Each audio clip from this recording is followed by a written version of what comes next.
all political analysts are clueless of where the country stands. Yes. That is why we have Ruto chasing refugees and giving ideas to Northeasters who are voting, like try to look for a new voter bloc. Yes. Right? That's why we have him panicking, moving to all parts of the countries. So they're trying everything. They're trying to do the old school politics, and they're also trying something new of looking for new votes, because nobody knows right now where, like, you cannot go anywhere and check the temperature of it's that difficult. area. I think what the Gen Z revolution pivoted Kenyan politics towards is that you can no longer win a Kenyan election through extreme populism. We went all the way to the other side. Because time ya Kibaki ilikuwa policy, then things have been going down to politics. Now everything is political. Everything, like you have a possible revolution, you're looking for a political solution. You're looking for a handshake. You're looking for...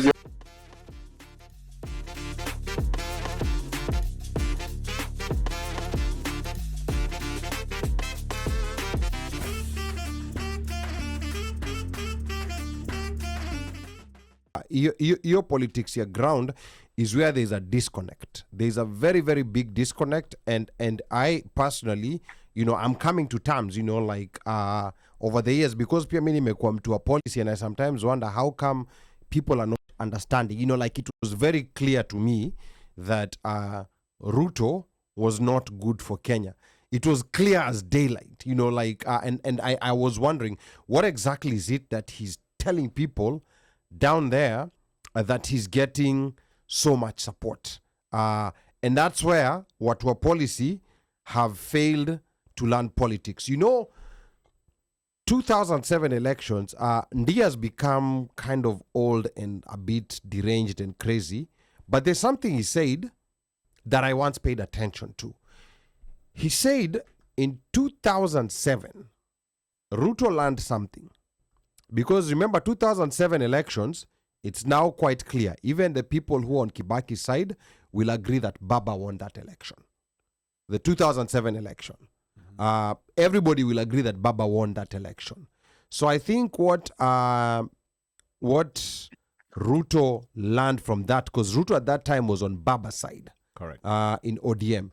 But what Ruto and Uhuru learned from that election is that you're never going to win a Kenyan election through good policies. That is what they learned. And I was like, bing.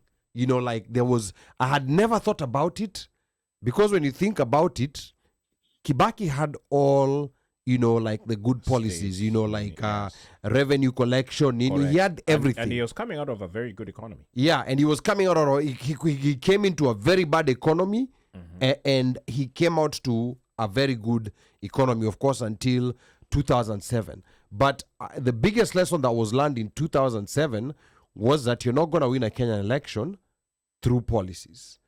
And that's why the way Uhuru and Ruto branded themselves for the 2013 election, it was all about what is popular. The was red all about ties, populism. white shirts, cuffed up. Yes, it was all about and populism. high-fiving. Yes, and they won that election, and then they did it again in 2017. They won it. Now the thing is, Uhuru had gotten a master's, but Ruto went and got a PhD in that kind of politicking, and he went ahead with the hustler narrative and won the 2022 election. However, I think the turning point, in as much as things calm down later, I think was a Gen Z revolution. Yes. And right now things are still unclear. I think what the Gen Z revolution pivoted Kenyan politics towards is that you can no longer win a Kenyan election through extreme populism. We went all the way to the other side. Because time ya Kibaki ilikuwa policy, then things have been going down to politics. Now everything is political. Everything, you have a possible revolution, you're looking for a political solution. You're looking for a handshake. You're looking for... For now... for the first time. Yes. Mika. For the first time, all political analysts are clueless of where the country stands. Yes. That is why we have Ruto chasing refugees and giving ideas to Northeasters who are voting, like try to look for a new voter bloc. Yes. Right? That's why we have him panicking, moving to all parts of the countries wakijaribu kujiuza. So they're trying everything. They're trying to do the old school politics and also trying something new of looking for new votes. Because nobody knows right now where, like, you cannot go anywhere and check the temperature of that area and say it's clearly who you. Yeah. It is not easy, and we'll get some surprises. I think, Mike, you're saying there's a caller. Yes, we have a caller here. Thank you for calling the One Mic Show. 8227. 8227. Thank you for calling the One Mic Show. Name and where you're calling from. Welcome to the OneMicShow. 8227. Hey, VP. Hello, can you hear me? Yes, we can hear you. yes. Tell us your name and where you're calling from. Oh, Uni Rasvik. I'm calling from Worcester, Massachusetts. Okay, Rasvik from Houston. Karibu sana. Talk to us, Rasvik. Is in Mass. Oh, No, Mass. Worcester, Massachusetts. Oh, Worcester. Worcester. Oh, okay. Yes. Unajua that one is hard to pronounce. But talk to us, Rasvik. Yeah, poa sana. Yeah, I was just listening to what you guys were talking about Kirinyaga.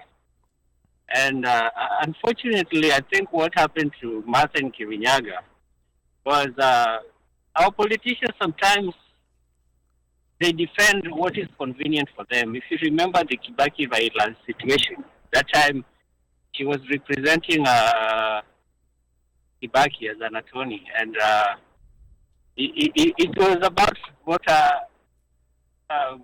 voting irregularities, which has never been resolved. Every election we end up with Nusumkate, we end up with handshake. Now we have broad-based government. So until this situation is solved, I think our elections will just be a scam. Most of our politicians, every time when things are convenient for them, whoever the other bad president or the other bad politician becomes, like, he gets sanitized. Like right now, ODM has sanitized Ruto. Ruto is like mweupe kama pamba as per ODM definition. So I think going into 2027, it's about time Kenyans need to come together and assess themselves and ask themselves, like, what do we really want? And do like a massive drain the swamp. I think we should start right from our MCAs, our MPs, our governors, and start holding these individuals accountable. If ground is saying that, oh, it's time that we want Ruto to be impeached, and the ground has reasons as to why that Ruto, whoever the president or whoever the governor is at that time, needs to be impeached. I think that is what our MPs or senators are supposed to be representing. They are supposed to be representing people, not to act like agents of the president. That, okay, Gachagua needs to go, anapelekwa nyumbani asubuhi na mapema. And we saw how effective our parliament can be, how they sent Gachagua home. I'm not a fan of Gachagua, but our MPs, they just portrayed the stupidity of the highest order, being like a rubber stamp of, of a president who wanted to send Gachagua home. So what I can urge Kenyans, let's start by holding our MCAs, our governors, our MPs, our senators accountable. Are they representing the will of the people? If they're not representing the will of the people, there's that mwalimu who is always like a volunteer. Kitu kifanyika unapata watu wanauliza, mwalimu ameshajua, ama chairman amejua, ama whoever in their local community. That to go to person. This to go to person, they normally help their community and they don't even get paid. And some of them go even above and beyond to help in different levels. Kitu yote kifanyika is like India nakimbiliwa. I think it's about time we identify this kind of people and push them and do all it takes to ensure that they are elected so that they can represent us in whatever capacity that we want them to represent us. And that will help us change institutions. Because if we don't change institutions, then Kenya itakuwa tu useless tu vile iko tu. Wow. That's very painful. Ati Kenya iko useless. You know what he means. I know. Yeah, I know, I get unfortunately, it, but yeah. But it sounds watu so wa sad. Kirinyaga wanaweza chagua Waiguru over Martha Karua, kuna shida. If kuna wale watu wanaweza chagua mtu kama Sudi, engineer, kuna shida. I'm very sure hiyo area Sudi anatoka, they can have somebody better than Sudi. Sudi only shows up to parliament sazila ameambiwa aende a vote. Yes. And he ends up voting for even things that ajui hata inamaanisha nini. So if we end up having this kind of people representing our communities, kuna shida kubwa sana. No, shida And iko we just Rasvik. have to call it what it is. Shida iko Rasvik, lakini unajua shida ingine pia iko wapi? Unaona hao watu ambao wanaelewa sera, watu ambao wanaweza kudadisi na wakakagua na wakaandika sera na hawa watu wamekataa kujifunza siasa. Because there's something hawa kina Sudi, hawa kina Waiguru, and these are the politicians who are beating the good people. There's something that they're doing on the ground that the others are not doing. And you see, just because you're good in policy, you cannot just be showing up like 3 months before elections and telling people, vote for me. There has to be some consistency. So I think we need to find a solution whereby we capture people. Tunajua kama you are the good person. Okiwa Mtata, kuja hapa.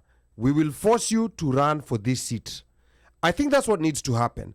And by forcing you to run for this seat, it means that we are going to assign you someone who's going to teach you the ground politics that you need to understand. We're going to get financing for you. Wewe kazi yako ni you're going to be running for this seat.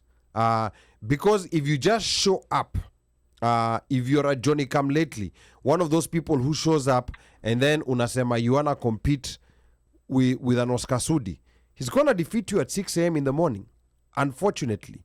And I think there was a comment here from Wanjeri. Alikuwa nasema, I think I missed that comment, about people people on the ground knowing policies. Yes, and people on the ground. In fact, ukienda kwa hizi bunge la mwananchi na nini, people are very familiar with some of these policies, the finance bill. But go back to what Mika said. Hunger will affect how you think. Kama hujawahi kuwa na njaa, kama hujalala, we niulize sasa mimi, who we fast for 30, and imagine this is just one day we are fasting, day by day, usiku tunakula. So now there are people in Kenya who wako Ramadan every day, not because wanataka kufunga, but because they just don't know where they'll get their next meal. Alafu huyo mtu akona mtoto pia anamwangalia hivi. Akona mtoto anamwangalia. So no matter how well this person understands policy, Ali, you're right. he's on survival instinct. And he will respond to whoever is addressing his survival instinct. Immediate needs, yes. Yeah. You're right. So mimi nakwambia njaa ni kitu mbaya sana, and that's why with us hiyo Ramadhani 30 days, it disciplines you, it teaches you a lot, because sometimes, especially when Ramadhani nakuja sama, hizi zingine they are manageable. When Ramadhani nakuja sama, where the starting time is like before 4 a.m. No, it's around 4 a.m. And then time ya kufungua ni kama 8:45. Yeah. Unajua inafika time where unaanza kuangalia, sometimes unaona vitu mbili. You know, like unaona mirage. Yes, unaanza kuona mirage where there is no mirage. And you're thinking about it, this is just one day.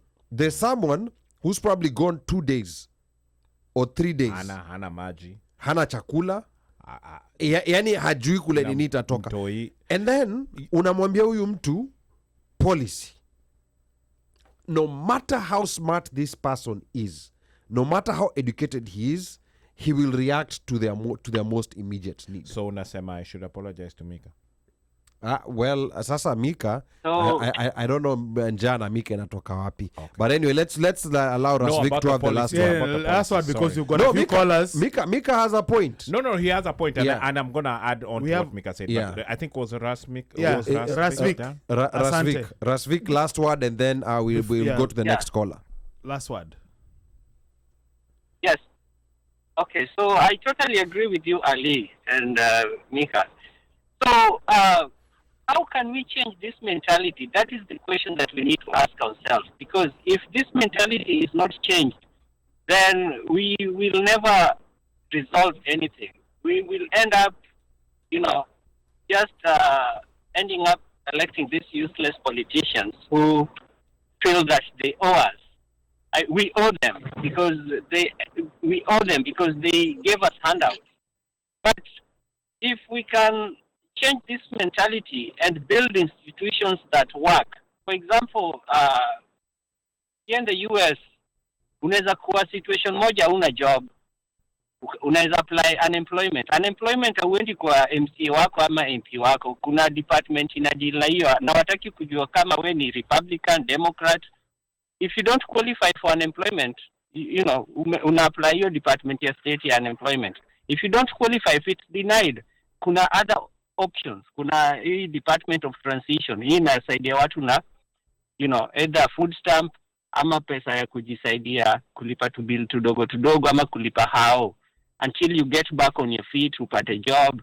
Kama unapata difficulty ya kupata job, wako na training, hizi apprentice bali wanakuteach hata kufanya kazi fulani ya mkono, wanakusaidia kupata job ili uendelee kusaidia community.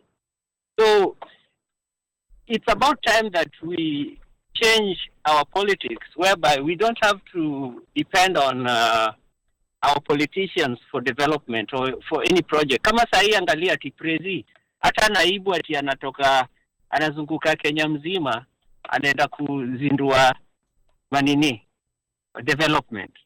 It's so shameful. Na kuna cabinet secretaries, kuna watu wa mkono wale wanaweza kuwa na deal na vitu kama hizo. So tutoke kwa hii old mentality, ili president anatuweka situation moja ni kama lazima alambwe ndio tupate mradi. I'm just trying to use kind word. Clean language. Hiyo ndio kitu inafanyika. Yeah, I'm using clean language. So unapata sahi kama wimbo ya Prezi ni kama hamwezi pata maendeleo yote. It's about time we change this presidency to be so useless, to be ceremonial. Unacheki kama US right now. A few months ago, Trump signed so many executive orders. Right now, zote ziko kotini zina stall. So by the time hizi cases ziishe, term yake hata itakuwa imeisha. Most of them hata aweza kuziimplement 100% kwa sababu we have institutions that work. So it's about time we start educating our people that if we can change institutions, then hatutakuwa tunaenda sijui kuomba basari kwa MP. Education inakuwa bure kwa sababu Department of Education ni bure. Kama mimi shule watu wangu wanapewa mpaka bagi ya vitabu. Like mimi natuma tu mtu aende shule. Kalamu, kitabu, kila kitu wanapewa. Ile time ya kusoma from home walikuwa wanapewa laptop za shule. Like wewe kama mzazi tu ile kitu wanakuhimiza ni make sure mtu akosangi shule. Hiyo ndio kitu wanakuhimiza. Alafu pia encourage mtu kulearn, saa zingine anakuja na homework unamsaidia. So hizo ndio vitu inakuwa kazi rahisi. Sawa, mzazi afikirii sijui ati niende kwa Sawa, asante Razvik. Okay, No, Razvik. asante. Asante sana Razvik. Kuna callers wengi sana. Kuna callers wengi boss. Kuna watu wako in line all the way from Boston. But hizo point umeleta point za nguvu sana. Yes. Yeah, umeleta point za nguvu sana. Very relevant. Yeah. Aya Razvik, asante. So, let's see what we have. Razvik amesema naendelea kusikiza show. Sawa boss. Aya. 5027. Thank you for calling the One Mic Show. By the way, guys, don't worry, we're gonna get to you. We can see the numbers lining up over here. So 5027. Thank you for calling the One Mic Show. Name and where you're calling from. Hey, my brothers, One Mic Show. It's Jimmy from Texas. Hey, Jimmy, karibu. Jimmy from Texas, karibu sana. Jimmy from Texas, karibu sana. Yes, talk to us. Mbona mjamfikisha Honorable Martha Karua Texas? You know, that's why I call in. Because nyinyi mnatupiga mawe na Martha Karua anakuja hapo kwenu. Sasa tunashangaa sisi tunapaswa kupiga mawe sana. But you guys are going to be having Martha Karua. But I'm very appreciative. First of all, hey, tunampiga mawe aje? Tuweze kumpiga mawe. Wewe. Mnapiga mawe. Hapana. Nasema hii ngoja niongee. Ngoja hii time yangu sasa. Haya, sawa Jimmy. Very happy by the way. I'm very happy first of all to actually even give her this space to speak to the diaspora. One, I'm a very strong person when it comes to the diaspora's affairs. One, unajua, Martha was actually supposed to be coming for a whole 3 months. But because of what the events are happening, of which most speakers have stayed here, he actually had to cut her trip to the 2 weeks, which she has actually honorably given as a time to even reach masses in this show. So I'm very appreciative for you guys hosting her. And also, kunajua kuna watu wengi wameongea, you know, politics. And I actually am a politician, by the way, just to say that for the records. I'm a politician. I've run both in the U.S. and actually in Kenya. In Kenya, I've run from 2007 up to the current. Hapa kwa city yangu hapa in Anna, I actually ran for an MCA seat. Ali Badawi can tell you guys. Yes. So Jimmy Akona experience. In fact, we need to interview you. You're one of the few people who's run in both countries. I think you might be the only one. I don't know anyone else who's run in Kenya and in the US. So maybe, maybe experience. I think, and I ran from Trumpa city, whereby 80% of my neighbors are Trump, and I ran under Democratic ticket. And I actually managed to be the second, which I actually won, but because of the Trump, and actually I ran when Trump was the president. But here's the thing I wanted to say this to this show. Let me tell you guys, the fact that, you know, we can all, and actually I actually meant to call because of the policy question. And Ali Badawi, you made it very clear, by the way. Mm-hmm. Our people don't care about what you tell them about the policy. What they care about is, what can you give them there? Ni pesa ngapi unawapatia? That is our masses. So I actually feel like Honorable Martha Karua gave a very good policy to the show about what she wants to do for the Kenyans. What she actually didn't emphasize more is the fact that Martha Karua is actually the only candidate that has actually implemented a diaspora policy. What that means, she said that she spoke to Kalonzo Musyoka about the same. Martha Karua, what she wants to do is to make sure that the most populated cities in the United States and Europe and Canada that have access to polling stations that you guys for example, for myself, I don't have to fly from Dallas to Washington or to Los Angeles to go vote. I can do it right here. Martha Karua also believes in the fact that the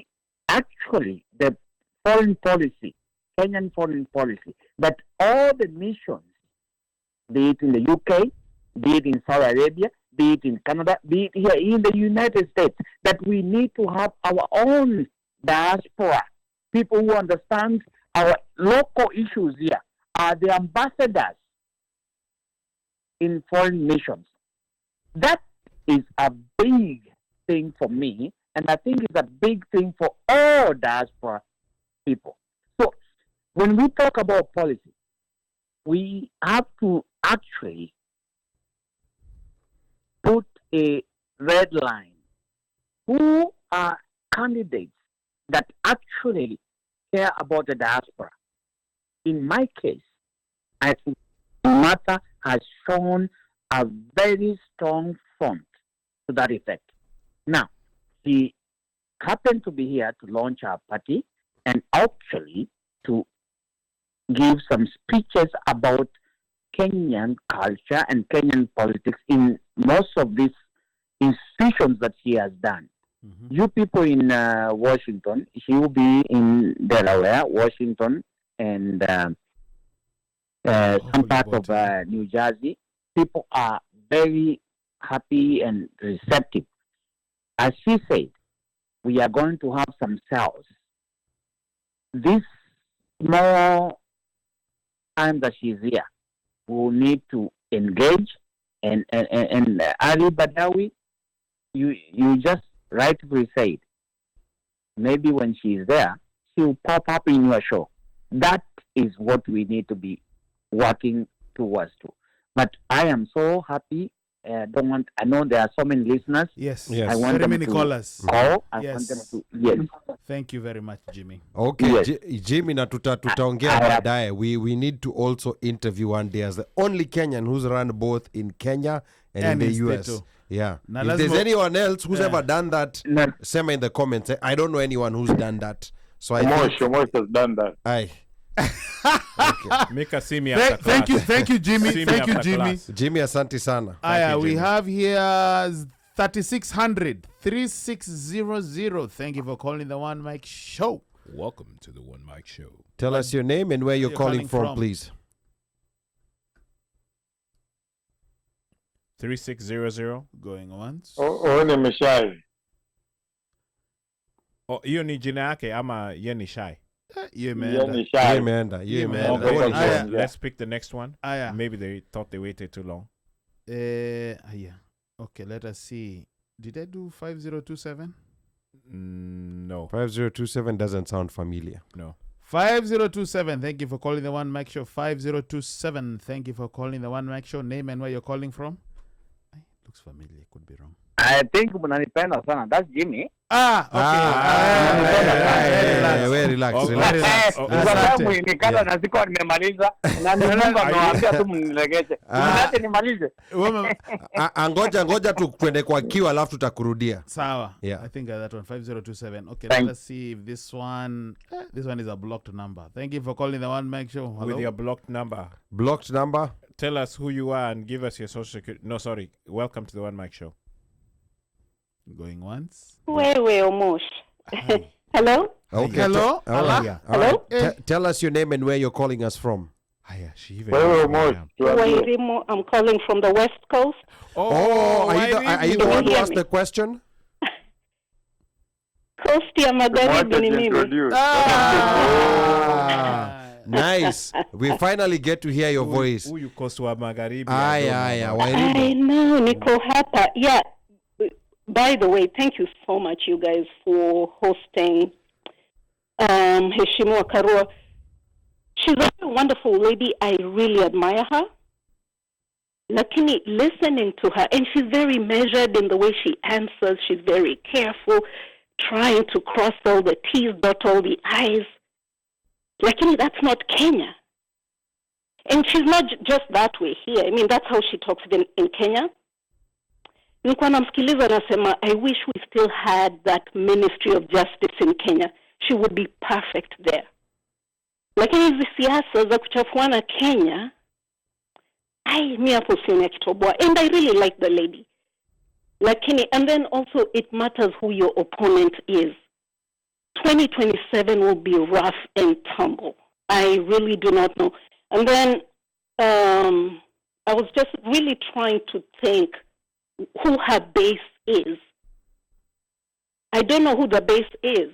You know, hata nikiangalia, you know, like the people that came to her book launching and all that, you know, ni watu sasa kama sisi tuko hapa kwa platform. We understand, we're talking about policy, we're talking about all that. Sijaona watu wa mashinani wakimfuata. And that's going to be tough. I mean, those are not Kenya politics. You really, really need to be able to get in touch with the base. You know. Kama hizi safaris. Warimo, you before you proceed, you know, somebody asked me, is Kenya ready for a woman, female president, a woman president? No, I mean, I don't think. They are not. I mean, that's a good question. That's a very good question. We are not, and that's why I started with saying she reminds me of Clinton in 2016. Clinton was a brilliant woman, but you would hear a lot of people saying they cannot connect with her, but they had no reason. You know, people say, oh, she just doesn't speak to me. Why? Nobody wanted to come out and say, I can vote for a woman. But they kept saying, even Kamala, some people are saying they can't connect. But with Karua, a family member who is 25, a male, was saying she seems too harsh. She reminds him of his primary school teacher. Oh, wow. Okay. Yeah, she reminds these young people. And that's the voting generation. So when these young men said, oh my gosh, she reminds me of my headmistress, of my principal, that's not a good thing, because you want a candidate that will connect with, you know, how young Gen Z. Because how ndio wamebeba kura, how ndio wamebeba, I don't know what percentage, a huge percentage. They're big. It's a huge. And that's why I'm saying I really wish we had, you know, like that Ministry of Justice, and then, you know, form it in a way where it can actually prosecute, where we can prosecute all these people. But for the presidency, not in Kenya and not in 2027. It's a very different match. We have somebody here who will fight tooth and nail to stay there. And is our dear Martha Karua ready for that?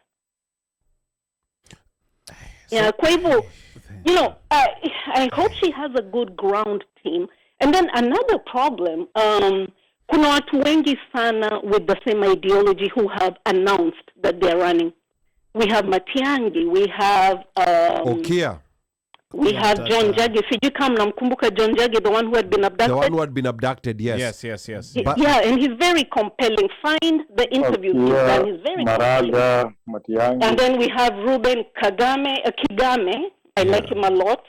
And then we have, who else do we have? Okia we have like 5-6 people with similar ideology. Yeah. Okia Omtata is also We have Morara. Yeah. And Okia Omtata is also there. And all these people are saying, I will not be anyone's running mate. So if we have all these other people, we're just declaring Ruto a second term. But you know what's a silver lining, Wairimo, when I look at 2027? The silver lining is the leading candidates right now are so unpopular within their own bases. Forget about even outside their bases. They are so unpopular within their own bases that I hardly think, I predict we're going to have our first runoff. Meaning no one will hit 50%. And you know what, yes, and you know what it means when no one hits 50%? It means kura wibiwa when the margins are close. But if the margins are far off from 50%, I think we'll have to go for a runoff. Now, if we go for a runoff, whoever is number 3 becomes the new king. Whoever is number 3 becomes the new king. And I think that might help us. So let's say it's Okia. No, in a runoff, it becomes a match of the top 2. It's a match of the top 2, Right. but whose votes are they fighting for now? But Whose votes? Because remember, they never made 50%. So they're hoping the number 3 votes will go and vote for them. And who's holding the number 3 votes? Their leader. It's number 3. So number 3, ndo atenda tambia watu wake. I see what you're saying. Number 3 becomes the new I see king. what Or you're saying. she. Yeah, or she. He or she becomes a new king. Yeah. So I think that's Or a queen.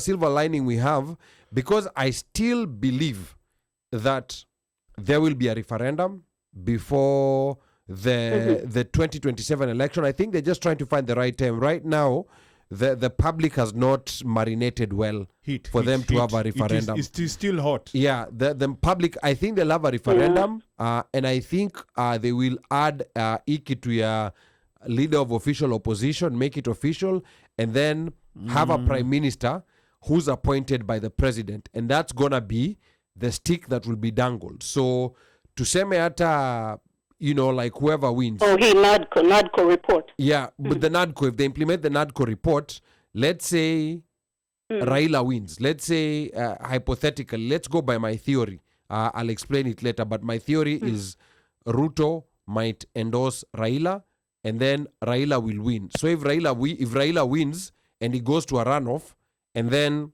Omtata says, okay, but like Kalonzo, we're going to support Raila. So that means Omtata is going to be a prime minister in Raila's government. So the check is going to be inside. Because I think that's what works in Kenya. But Ali, Yes. Ali, the length of time that Omtata has been talking to us, do you see him working in Raila's government? Well, if... Omtata's, I really respect, the line that Omtata has taken. It's very anti-corruption, very anti all these things that Raila seems to be for. But if he's sioni wakishikana. no ndo nasema ikiwa ni hivyo, if he's number 3 and that's what he needs to go do now oversight from the inside, that's just what might need to happen. Because guess what, if Ruto endorses Baba and then Baba wins, and then he makes Baba becomes president, and then he makes Ruto prime minister. Now Ruto has a full 5 years, because like the theory that I'd come up with is that's what might happen, because Ruto is playing the long game. He knows Baba is in his 80s and he wants to inherit Baba's base. And if he endorses Baba's and Baba wins, imagine the base of Baba that has been waiting from 1997. Nani Ruto ndo alimpatia hiyo kiti. They will forever be indebted to him, and he's going to inherit Baba's base. Now, once Ruto inherits Baba's base... And those are a lot of numbers in parliament. Those are a lot of when numbers. you have those numbers, you can do anything. Now, once you have those numbers, you amend the constitution, make a presidential term 7 years, make it 3 terms, then Ruto comes back from 2032 to 2039. Then from 2039 to 2046... Some of you will be either eating your 401k, or those who did not save a 401k, they will be crying in the toilet. In other words, politics makes Talking for about strange 401k, deaths. leo nilikuwa nimengoja, leo nilikuwa nafikiria hii ndio itakuwa topic leo. No, Martha was Na here. stock market. Martha was here, so tukasema, let's make an exception, because it's very rare for her to be here. Thank you, Erimo. Yeah. But okay, thanks. What on Thank watch you. wengine? Bye. Thank you so much, Wairimo. We have a caller Hopefully from she comes to Australia. West Coast, Bye-bye. Wairimo. Yeah. Yes. By the way. I Ngoja, hope Wairimo. so. I hope Wairimo, real I'll quick. reach out to Wairimo, real James. quick before you go. Utakuwa LA7s. Sijui. Aujui. Amba, well, Sidhani. you're not that side. Sidhani. You're not that side of California. She's not telling us, because she's telling us Oh, she's somewhere in the west. but okay. it's Niko northern California. watu wa okay. Sacramento. Yeah, niko hapa Bay Area. Bay Area, SF Bay Area. Huko ni mbali. Huko ni mbali. Aya. Okay. All right, sawa, thank sawa. you. Mbali. So now, All right, buddies. Bye-bye. Thank you. so now, Uh-huh. I am looking at an Australian number over here. Okay, hey, Australia, you have It to give says them Australia. a shot. How do you know it's Australia? Unajua area code is? Watch Sorry. Thank you for Sorry, calling the Lassie. OneMicShow. Australia. Karibu. Name and where you're calling from, please. Welcome Yeah. to the One Mic Show. Yeah, it's Peter again from Australia. I think we had a chat about maybe 2 weeks ago. Yes. So I'm calling back again because I Oh. like to interact with your show. It's very informative. Thank you so much, Welcome, Peter. Peter. Tell us, what you thought about the sir. Karua interview, and talk to us about what's happening in Australia. Including tariffs. Now in Australia, actually, we've got elections coming up. The first weekend of May. It's between a Labour, the current Labour Prime Minister. His name is Anthony Albanese, versus Peter Dutton, who is the equivalent of Republican or Conservative, if you were to use American comparison. So, yeah, that's we've got an election in a few weeks as well. So we are looking forward to that, and we'll see how we go. So, look, the reason for my call, I just like to touch on quickly on a few points. I think as Black people, collectively, we are doing as good as we can do according to the technical skills a majority of us have. So, for example, if we were to get to a level where we have very high technical level, technical ability, then our capacity to solve our problems will be improved. So we need to really, really entrench ourselves in education. I cannot emphasize that enough. Better education will make us, become technically better, and then if we get technically better, we're able to solve a lot of problems which are plaguing us, even corruption. So that's one part. Another part is I would like to point out, like the DCI, NIS, and the police in Kenya, they need to be overhauled. They are not independent. Mhm. They don't have, there is a lot of political intervention. So, for example, someone like Nudin Haji, clearly, when Justin Muturi's, son was abducted, apparently there was a situation where where the president called Nudin Haji, and Nudin Haji said he was going to release Muturi's son. For me, that's perjury. That should have been, on Ruto's part, he should have asked why, how long has he been detained? Why is he being detained? But even for Nudin Haji to say, he was going to release him within a few hours, that is, he incriminated himself. So the whole, and under Nudin Haji, we have no arrests, no prosecutions, no charges, no resignations, no sackings in regards to the rampant abductions and forced disappearances. So Nudin Haji, NIS, DCI, the head of police, they need a complete overhaul. Okay, and another issue I would like to talk about, Raila. I remember in the last election, the post-election violence, Raila said they had filed a case at ICC. Now that Raila is in government, and he has said in a few occasions, Ruto is his friend, Ruto sponsored his AUC bid, I would like to know what's happened to that case at ICC. Is it still there, or what's happened to it? Okay, I also like to say, look, I'm not going to criticize Martha harshly. I would just like to say, from your end, let's hold everybody equally accountable. If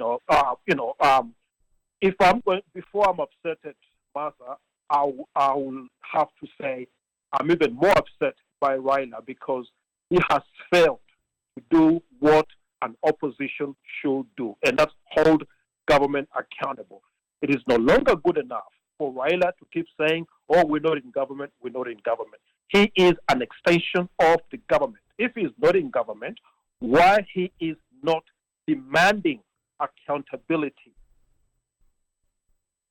So Raila has failed to demand accountability. By now, we should have investigations into the extrajudicial killings. We want investigations into why we don't have proper investigations in Kenya. So those are just a few things I would like to just raise. Yeah, and thank you for giving me a platform to speak. Thank you, Peter.